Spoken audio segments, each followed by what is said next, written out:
8:15 on Good Day Columbus. A little pet parenting this morning. Dr. Nikki Eaton's a veterinarian with the Animal Hospital of Polaris. And you brought Sydney in with you today. I did. Hi, Sydney. Sydney's checking out the set here. She's like, well, what do I smell? We got a lot going on here. Well, of course, it's after the unofficial start of summer with Memorial Day weekend. Yes. Obviously, there's some things we need to consider with our pets. One thing I guess that most pet owners might not think of is the sun exposure. Pets are at risk for skin cancer? Yes, they are.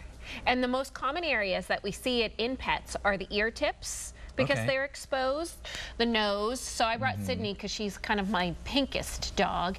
And then the belly area, because they like to lay and have their paws up and show their belly. And so that's not haired very well. So yeah, because you see that though on her nose right there with that, how the hair gets a little thin right there. Yes. Because normally you would think, like with the fur and everything, that would do a pretty good job of blocking the sun. It does protect them, but you know what a lot of people do during the summertime too, and I'm getting ready to do for Sydney too, is shave them down.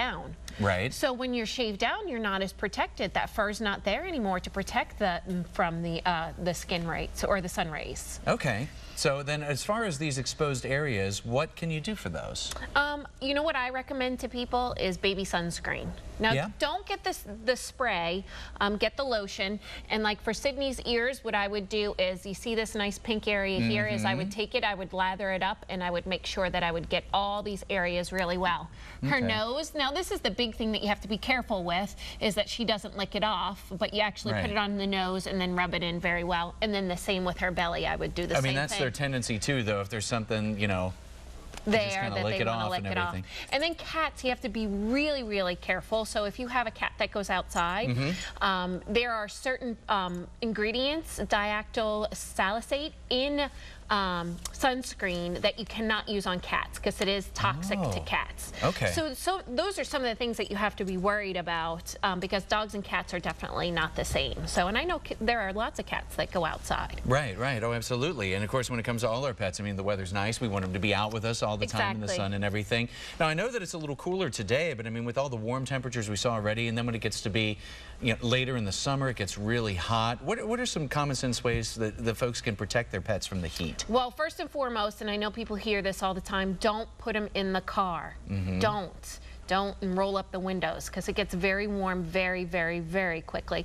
And then the other thing is, I know that we're doing a lot of outside activities, the arts festival, the jazz festival, all the things that we have in Columbus. Dogs really don't like to go to those things, especially when it's 95, 98 degrees. For numerous reasons, right? Right, exactly. Okay, so good stuff to keep in mind. Sydney, thank you so much for coming in and modeling your little pinkish nose for it. Oh, a little kiss. Thank you. That's very sweet. All right, and Dr. Nikki Eaton, always great to see you, too. Thank you for having me.